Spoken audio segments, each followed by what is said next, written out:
Good evening, and welcome to the Daily News Roundup with Daily Mirror Online. You're with me, Nicholas Manuel. Let's take a look at our headlines.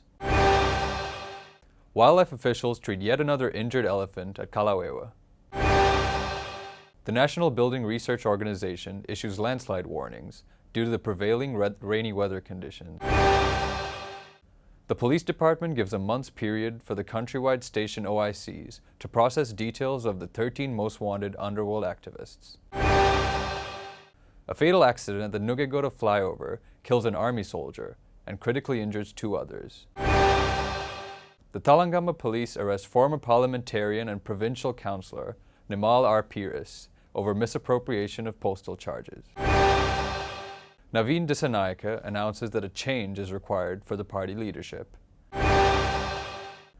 Professor G.L. Pires states that the new parliament requires a 2/3 majority to rid Sri Lanka of extremism.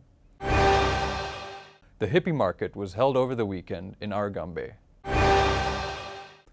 Akhila Viraj Karyawasam claims that the UNP solely can revive Sri Lanka's economy from its current state.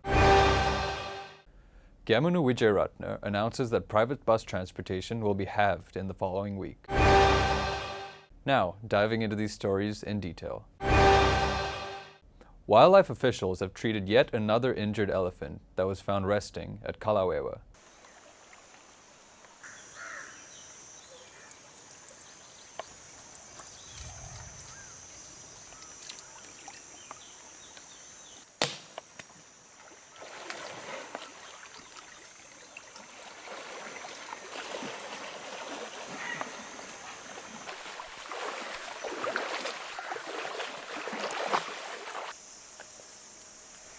The National Building Research Organization today issued landslide warnings for Colombo, Kalatara, Ratnapura, Gaul, and Kegal districts due to the prevailing rainy weather conditions.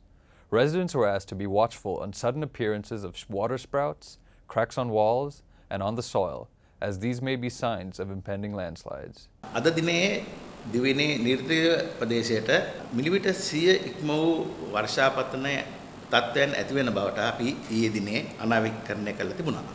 නමුත් අද උදෑසන ලැබුණු තොරතුරු අනුව අපිට වාර්තා වුණේ දිවයිනේ සමහර ප්‍රදේශවල මිලිමීටර් 150 200 ඉක්ම වූ වර්ෂාපතන ඇති වෙලා තියෙනවා කියන එක. ඒ අනුව විශේෂයෙන්ම දිවයිනේ කඳුකර ප්‍රදේශවල කඳු ආශ්‍රිත ප්‍රදේශවලත් මේ වැඩි වර්ෂාපතන දකින්නට ලැබුණා. හරියටම කියනවා නම් කෑගල දිස්ත්‍රික්කයේ දෙහි ඕවිට ප්‍රදේශයෙන් මිලිමීටර් 219ක වර්ෂාපතනයක්, ඒ වගේම රත්නපුර පරකඩුව ප්‍රදේශයෙන් මිලිමීටර් 106ක වර්ෂාපතනයක් සහ ගාල්ල හියාරේ වගේ ප්‍රදේශයක මිලිමීටර් 160 ඉක්ම වූ වර්ෂාපතන වාර්තා වුණා. මේ තත්ත්වය යටතේ නාය යෑමේ අවදානම් ඇති විය හැකි නිසා අපි ජනතාව යම් විදියකින් විශේෂ දැනුවත් කිරීමක් කරන්න ඕන කියලා හිතලා අද උදෑසන අයහපත් කාලවුණ තත්ත්ව පිළිබඳ නිවේදනයක් නිකුත් කළා. කොහොම වුණත් මේ තත්ත්වය විශේෂිත කාලවුණක වෙනස් වීමක් නිසා ඇති වූ දෙයක් නෙවෙයි. දැනට බලපැවැත්වෙන නිර්දිදික මෝසම් තත්ත්වයේම වරින් වර සිදුවන උච්චාවචනයන් අනුව තමයි මේ තත්ත්වය ඇති වෙලා තියෙන්නේ. මේක සාමාන්‍ය තත්ත්වයක්. ඒ වගේම මේ තත්ත්වය දිගින් දිගටම පවතින්නේ නැහැ. අද දිනය තුල දිවයිනේ නිර්දිදික කොටසේ මේ වැසිබල කාලගුණ තත්ත්වය දවස පුරාම තියෙවි.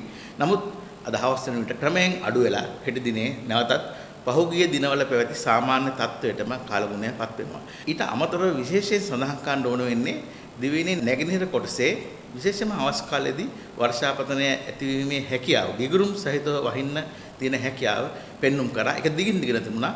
ඒක ඉදිරියටත් දිගින් දිගටම තියෙනවා. ඒ වගේම හෙට දිනේ වැඩි වර්ෂාපතන ප්‍රමාණයක් අපි බලාපොරොත්තු වෙන්නේ හම්බන්තොට සහ පොතුවිල් ආශ්‍රිත ගොඩබිම් ප්‍රදේශවලින් තමයි අපි හෙට දිනේ වැඩිම වර්ෂාපතනය බලාපොරොත්තු වෙන්නේ.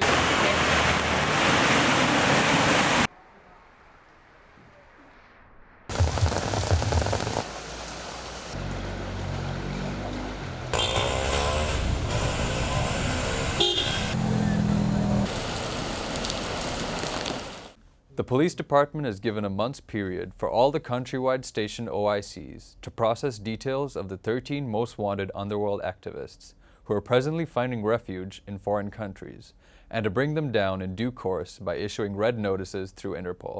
සංවිධානාත්මක අපරාධකල් නැත්නම් පාතාල කණ්ඩායම් ඒ වගේම මද්‍රව්‍ය ව්‍යාපාරයේ නිරත වෙන පුද්ගලයන් සම්බන්ධව මෙරටින් තුරන් කිරීම සඳහා ආරක්ෂක ලේකම්තුමාගේ පොලිස් පොත්තුමාගේ මඟ පෙන්වීමට විශාල මෙහෙයුමක් ආරම්භ කරලා තියෙනවා. මෙවැනි සංවිධානාත්මක අපරාධ කල්ලි 25ක් බස්නාහිර පළාත තුල ක්‍රියාත්මක වෙන බව මේ සම්බන්ධයෙන් බුද්ධි තොරතුරු මගින් අපි අනාවරණය කරගෙන තියෙනවා. ඒ කණ්ඩායම් 25න් 20ක් දැන්ට සක්‍රීය වශයෙන් විවිධ අපරාධ කරමින් බස්නාහිර පළාත තුල තමන් ක්‍රියාකාරකම් සිදු කරනවා. ඒ කණ්ඩායම් 20 ක්‍රියාකාරී සමාජිකයෝ 388ක් අපි මේ විදිහට අඳුරගෙන තියෙනවා. ඒ 388න් ඇතැම් පිරිසක් බන්ධනාගාරගත වෙලා ඉන්නවා. ඒ අය බන්ධනාගාරය තුල ඉඳිමින් එයාගේ ක්‍රියාකාරකම් සඳහා තමන්ගේ අනුගාමිකින් යොදවන ආකාරය අපි හඳුනගෙන තියෙනවා. ඒ වගේම ඒකෙන් පිරිසක් දැන්ට විදේශ රටවල ඉඳගෙන එම රටවල සිට තමන්ගේ අනුගාමිකින් මගින් විවිධ අපරාධ කටයුතු වල යෙදෙනවා. ඒ වගේ තවත් පිරිසක් විවිධ අපමත සමාජගත වෙලා පොලිසිය මගහරිමින් ඔවුන්ව ස්ථිර ස්ථානයක් නොමැතිව විවිධ ස්ථානවල සැරිසරමින් අපරාධවල යෙදෙනවා. බස්නාහිර පළාතේ පොලිස් ස්ථාන 53ක වසම් වල තමයි මේ සමාජික 388 දෙනාගේ ක්‍රියාකාරීත්වය රැඳී තියෙන්නේ. ඒ නිසා මේ පළාත්වල සියලුම ස්ථානාධිපතිවරුන්ට අපි යම්කිසි කාල සීමාවක් ලබා දීලා තියෙනවා. මේ 388 දෙනාම බන්ධනාගාරගත සහ විදේශගත පුද්ගලයන් සම්බන්ධව අවශ්‍ය කරන ක්‍රියාමාර්ග ගැනීමට. එහිදී පළමුවෙන්ම දැන්ට විදේශ රටවල රැඳී සිටින දරුණු ගණයේ අපරාධකරුවන් මෙරට ගෙන්වා ගැනීම සඳහා අවශ්‍ය කරන නෛතික ක්‍රියාමාර්ග ගැනීම ආරම්භ කරලා තියෙනවා. අපි මාසක කාලයක් පොලිසිය වල ස්ථානපතිතුන් ලබා දීලා තියෙනවා. ඔවුන් විසින් සිදු කරන ලද අපරාධ සම්බන්ධව මෙරට අදාළ අධිකරණ මාර්ගයෙන් ඔවුන්ට විරුද්ධව වරෙන්තු ලබා ගැනීම සඳහා. In a fatal accident that occurred at the Nugegoda flyover this morning, an army soldier was killed and 2 others were critically injured. The accident occurred when an oncoming army cab collided with a private bus that was attempting to overtake another bus. The driver of the bus is to be produced before the Nugegoda magistrate.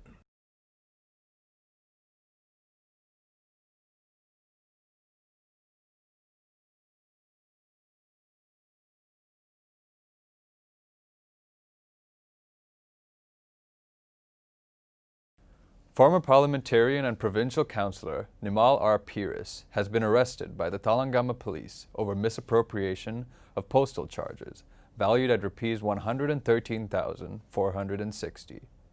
The suspect was arrested following a warrant issued by the Kaduwala Magistrate Court.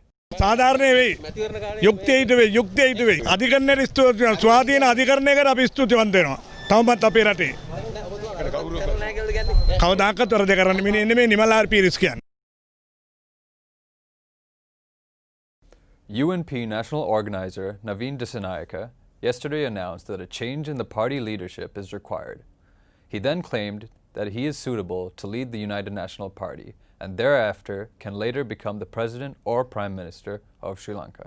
මම කියන්නේ අනිවාර්යයෙන්ම අපි පක්ෂ නායකත්වයේ වෙනසකුත් වෙන්න ඕනේ. ඒක මං හිතන්නේ අවුරුදු 26ක් එක පුද්ගලයෙක්ට පක්ෂ නායකය වෙලා ඉන්න බෑ. අපි ඒක ඕපන්ලි කියනවා. ඒක හංගන්න දෙයක් නෑ. රනිල් වික්‍රමසිංහ මහත්තයා 25 වෙනිදා එනවා නුවරඑළියට. අපි එතුමාට ඕපන්ලි කියනවා. මේවැනි ප්‍රජාතන්ත්‍රවාදී පක්ෂයක් බය වෙන්න අවශ්‍ය නෑ. නුවරඑළිය ඇතුලේ මේ නුවරඑළියේ ඉන්න නායකයෝ අපේ චන්දන මහත්තයා අශෝක මහත්තයා මාත් එක්ක ඉතාමත් විවෘතව කිසිම බයකින් තොරව අපි කටයුතු කරන්නේ දේශපාලනඥයෝ හැටියට ඉදිරියට යන්න. අපි අතර හොඳ සුහදතාවයක් තියෙනවා. අපිට යම්කිසි අඩුපාඩුකම් තියෙනවා අපි ඒව හදා ගන්නවා. At a press conference yesterday, Professor G.L. Pires stated that the new parliament requires a 2/3 majority to rid Sri Lanka of extremism. The entire truth with regard to the Easter Sunday carnage is still not known. The commission appointed by President Gotabaya Rajapaksa is indefatigable. It is working late into the nights until about 2 o'clock in the morning, and it is only when their report is submitted that the entire truth with regard to the elements that were involved in this conspiracy both here and abroad will be known. So there is a paramount obligation on the part of the incoming government to ensure that such a calamity does not take place again in the future, and for that as well a strong majority in parliament is required. Also in the field of international relations, to secure, to protect the prestige, the good name of this country, the sovereignty of Sri Lanka, and in particular the well-being of our armed forces. The Yahapalana government co-sponsored these resolutions at the Human Rights Council and inflicted incalculable damage on the good name of this country. In order to remedy that situation, various actions will have to be taken by the new parliament, and a 2/3 majority will be required for this purpose. The hippie market was held in Argambe last weekend.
Akila Viraj Karyawasam today quoted a study by UNICEF in conveying that the previously implemented curfew has negatively impacted the economy.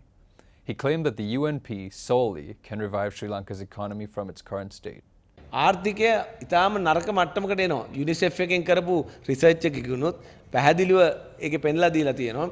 70%ක් ජන ජීවිතයට බරපතල ලෙස ඔවුන්ට බලපාලා තියෙනවා කියලා මේ ඇඳිරි නීතිය පැවැත්වපු නිසා, කොරෝනා වෛරසය කාලේ ඇඳිරි නීතිය පවත්වපු නිසා ආදායම් අඩු වෙලා තියෙනවා, රැකියාව වලින් එළියට දාලා තියෙනවා.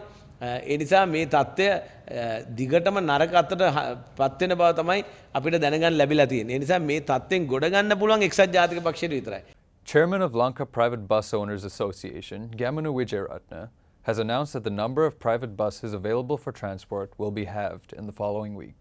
අපි අවස්ථා කීපයකදීම බලාපොරොත්තු වුණා අමාත්‍යවරයාගේ පාර්ශවයෙන් සහ රජයේ පාර්ශවයෙන් අපිට සහනදායී තත්ත්වවල අපි යෝජනා කරා. නමුත් අවාසනාවට ඒ කිසිදු සහනයක්. ඒ කියන්නේ අපිට ලැබුණේ මේ ලීසින් වාරික සඳහා සැප්තැම්බර් මාසයේ ගෙවන්න තියෙන මේ මාස 6ක කාල සීමාව පමණයි.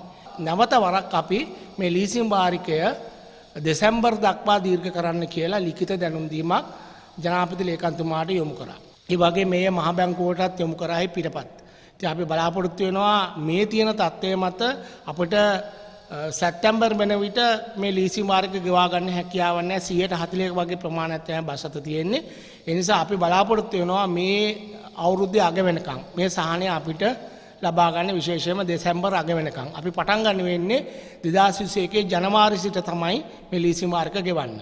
අනිත් කාරණාව තමයි විශේෂයෙන්ම අපි මේ රක්ෂණ වාරික දීර්ඝ කරන්න කියලා ඉල්ලීමක් කරා.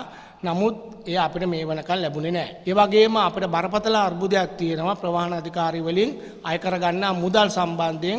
ඒ මුදල් වහා අහෝසි කරන්න කියලා කතා කරත් ඒ සම්බන්ධයෙන් නිත්‍ය දැනුම් දීමක් අමාත්‍යාංශයේ පාර්ශවයෙන් ලබා දුන්නේ නැහැ. ඒතකොට අපි කිව්වා යම් ආකාරයක ගාස්තු වැඩි කිරීමක් සිදු කරන ගාස්තු එකමාරක් දුරස්ථතාවයේ තියාගෙන මගින්ව ගෙනියන්න සීමිත කාල සීමාවකට తాවකාලිකව ගාස්තු වැඩි කරන්න කටයුතු කරන්න කියලා.